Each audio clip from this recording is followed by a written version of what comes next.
Hi praise lord. దేవుని పరిశుద్ధ నామానికి స్తోత్రం కలుగును గాక. ఈరోజు దేవుని వాగ్దానము ప్రకటన గ్రంథము 2వ అధ్యాయము 5వ వచనమును చూద్దామా. నీవు ఏ స్థితిలో నుండి పడితివో అది జ్ఞాపకం చేసుకొని మారు మనస్సు పొంది ఆ మొదటి క్రియలను చేయము. ఆమె హల్లెలూయా. ప్రియమైన సహోదరి సహోదరుడా, దేవుని వాక్యం సెలవిస్తుంది ఏంటంటే, సంఘములో ఆరంభంలో ఉన్న ఆసక్తి, ఆరంభంలో ఉన్న ప్రేమ, సేవ అన్న, దేవుని సహవాసం అన్న, ప్రార్థన అన్న, దేవుని వాక్య ధ్యానం అన్న, దేవుని యందు భయభక్తి అన్న లోతునకు వెళ్ళే కొద్దీ ఉండదు.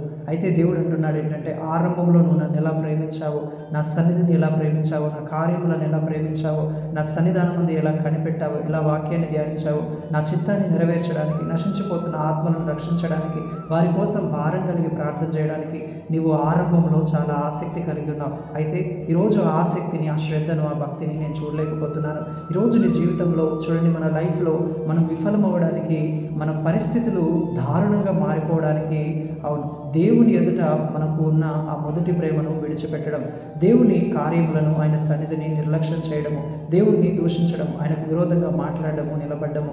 కాబట్టి ప్రియమైన వారలారా, వీటన్నిటిని బట్టి దేవుడు రోషము గలవాడు కాదు, కానీ నువ్వు మారు మనస్సు పొందాలని, ఆ మొదటి క్రియలను నువ్వు చేయాలని, ఆ మొదటి ప్రేమను నువ్వు కలిగి ఉండాలని దేవుడు ఆశపడుతున్నాడు. ఆయన ఎల్లప్పుడూ కూడా నిన్ను దీవించి, నిన్ను ఆశీర్వదించి, నిన్ను గొప్ప చేయటకు ఆయన సంసిద్ధముగా ఉన్న దేవుడు.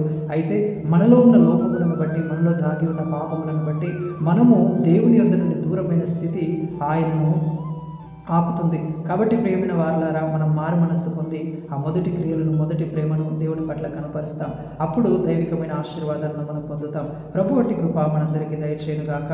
ఆమేన్. Praise the Lord. May God bless you all.